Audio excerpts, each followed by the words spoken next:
Hi, readers. Romance writer Mandy Michelle here. I just thought that it's been a long time since I've done a video, and I thought I would do a check-in because the last, I guess it's been probably 6 months that I've been working on the sequel to How Finch Stole Christmas. Um, I love the little town of Evergreen Lane. And I love the people in Evergreen Lane, and I couldn't just let them go with a Christmas book. Um, this book was written for a competition. I entered it in a competition, didn't win, but I wanted to release it anyway because I fell in love with the town and the people. So that one came out in November, and I've been working on its sequel. This is just a proof copy. I've ordered my uh, author copies now. Coal for Christmas. It sounds like it's a Christmas book, but it is a summer book. It's set in June, July for the Christmas and July season. If you've read book one, you know that Gavin Finch, the mayor of Evergreen Lane, is obsessed with Christmas. And so he has this idea of um, marketing on Christmas even in the summer. So he has a big Christmas in July festival and festivities leading up for the whole month. And anyway, so that's where this book takes place in the end of June, beginning of July. So it's perfect summer read, even though it has Christmas in the title. But it is featuring Gavin Finch's best friend, Cole. And he is a hockey player from California. And he comes into town and falls for one of the favorite characters from book one. So she's a townie. And then you got the guy from out of town. So it's a bit of a reverse from book one, where Natalie came in to work with Gavin. So this book comes out June 9th, 2025. Um, on Amazon. It's also as Kindle Unlimited book. So if you subscribe to Kindle Unlimited, you can read it for free. And it will go on sale June 9th. The paperback is actually already out, only so I could order mine. But this one is a lot thicker than book one. I guess I'm kind of wordy. So this one, what I like about this book is it has a mature woman age gap. So she's 40, he's about 10 years younger. And it's sort of like for her a second chance at love. And so I I don't know, I think it's something different than I've written before. I haven't done an age gap where the female character is older, and I really love this book. Um, I, I'm not being paid to say that by myself, but I love the characters, and as I was writing it, I could just see the town of Evergreen Lane, the world kind of growing. And I've already started, I'm 10,000 words into book three. It'll be called Falling for Holly, set in the fall, obviously. And I'm hoping to have that one out for September. Um, but we'll see. That's sort of a kind of a tight deadline, considering that I had 6, 7 months for this one, but we'll see how it goes. Um, I also have like for the Finch How Finch Stole Christmas, I did a book launch in an indie bookstore, a local bookstore, and that was really fun. But this one, for this one, because it's set in the summer, and it has that like a feel of community, I wanted to do the launch at a farmer's market. And so our town has an outdoor farmer's market on Wednesdays. And so Coal for Christmas will be launched July 9th. at our local farmers market. I'm sharing a table with one of my best friends and a fellow local author. Um, so yeah, it'll have its own little launch downtown, outside. So it'll have that kind of same feel that Evergreen Lane has in the summer, I think. And so I'm really looking forward to that. And of course, when you do any kind of in-person events, you have to have merch. And so I have stickers coming, and I actually ordered postcards. I don't know if you can see, but it says, "Welcome to Evergreen Lane, where Christmas isn't just a holiday, it's a way of life." And on the back, it's actually a postcard that you can mail. I don't know, I thought that was so cute. So I made it sort of like kind of like a retro small town tourist, something that you would pick up in maybe Ruth Ann's store, um, like a souvenir if you go to Evergreen Lane, which lives always in my head and heart.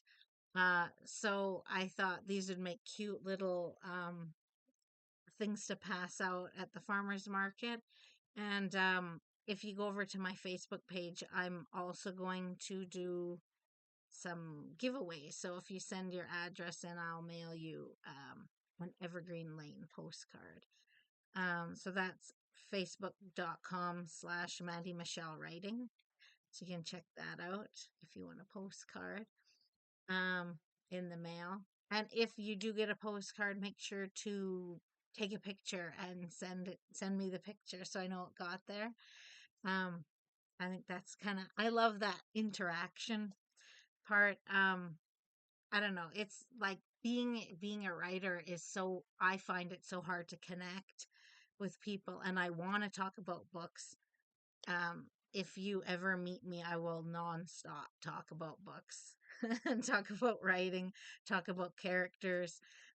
So I like this idea of YouTube where I can just ramble on about my books because you don't get that opportunity that much to do so. So I hope that people watch and people connect, um, because I will always want to talk about writing and characters.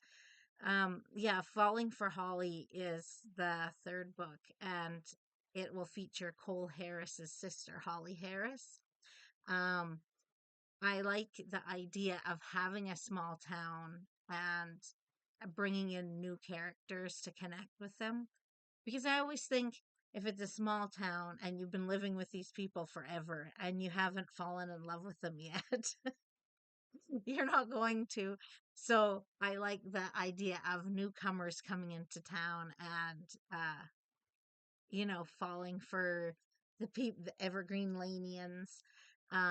But falling for Holly is sort of a new one, and her attitude is a little bit different. She's a little bit more of a wild character. And I kind of like playing with characters like that. They don't do predictable things. Um, they don't follow rules. And that's sort of the fun part about creating these books for me is that you can uh, be a little bit off of normal. You can kind of stretch the boundaries of what's expected of people and um, let them go wild. So she's kind of a fun one, and I'm having a little trouble reining her in right now. I'm trying to keep my Love and Evergreen Lane series PG. It's my my gimmick is it's a Hallmark movie in your hands. They are all closed door romance. There's, on screen kiss, but otherwise, they're not like the rest of my books. But I'm finding with Holly, I'm having a little bit more trouble keeping it that way. Cole kind of was trying to fight me on that too. He's a little bit of a wild guy, so I guess it makes sense that Holly is a little bit like that too, as they're both Harrises. Um, so we'll see how book three goes. Yeah, I really hope that you guys pick up the series and fall in love with these characters too, because I love them. And it's been a completely different, like a departure from what I've been writing with publishers. Um I don't want to say they have all the control, but they kind of make the final decisions. And so with these books, this is the first time I've had the chance to really make all the calls, and I chose to keep it that Hallmark sweet romance. And I don't know, I feel like you can really develop the characters a lot. You're developing their relationships a lot more when you're not depending on love scenes to show how people feel. Like they need to show it in other ways. And I really have been enjoying the process of that. And I feel like I could almost be a clean romance convert. Um, but saying that, I have a motorcycle club trilogy that's just sitting there, completely finished, waiting to be released. So I think I'm gonna go back to the devil on my shoulder and release that series after the Evergreen Lane series. So it'll be a complete departure from this series. But I like that you can do that, like that you're not stuck to one kind of subgenre of romance. So it'll be fun to uh see how people respond to the sweet romance versus the extra spicy kind of dark romance.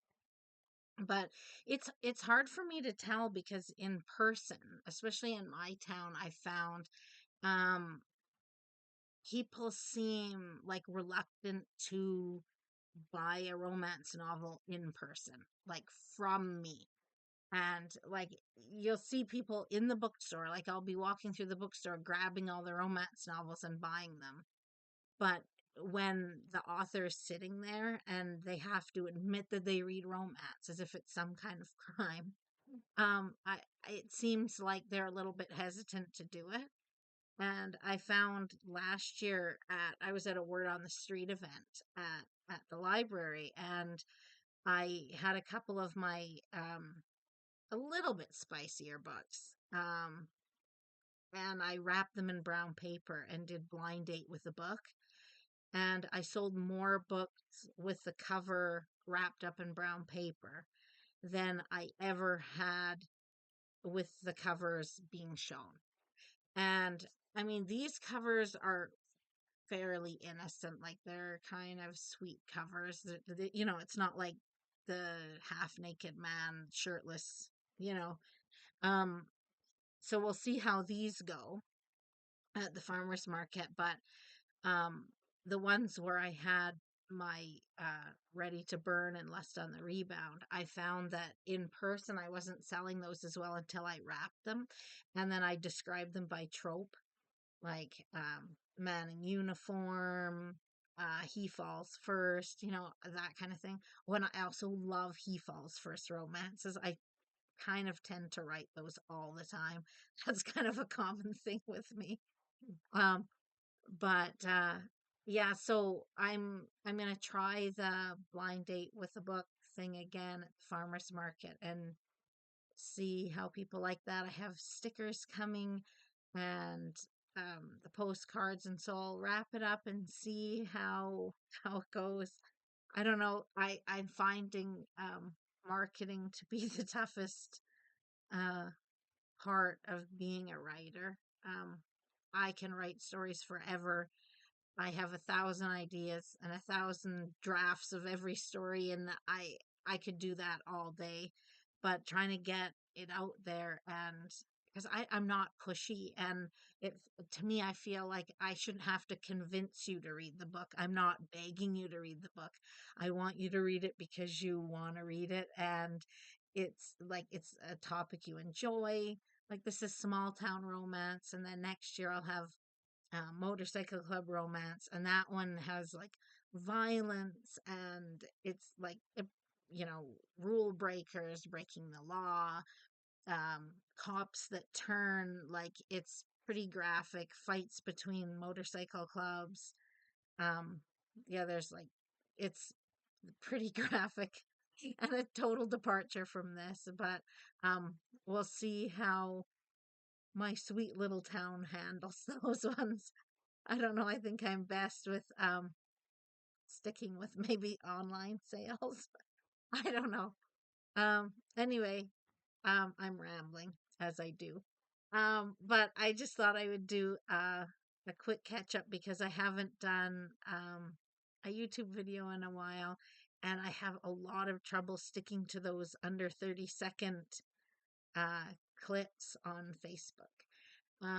But yeah, make sure to check me out on Facebook, facebook.com/Mandy Michelle Writing. And that's where I put all my updates. Yeah, so make sure to check out, it's only 8 days away, Coal for Christmas, book two coming out. They're interconnected standalone, so if you read book one first, book two makes a little bit not more sense, but you know the people. But this they can totally all be read individually. You don't have to read the one before because I mention who everybody is. So this can be read alone. It's it's longer than this one, but it would be a great little beach read or I mean I live in the prairies, there's no beach. But a backyard backyard read in the sun. But it's a longer but it's quicker read and it is total summer vibes. Um, and there's a speed dating scene that I think is hilarious. So, anyway, I hope you check it out. Let me know if you do. Um, I love, like I say, I love to talk about books. So, yeah, leave a comment below if you want. I'll always respond. Yeah. So check me out. Check out Cole and Marilyn. I think it's a cute story, so I hope you like it. Thanks for watching.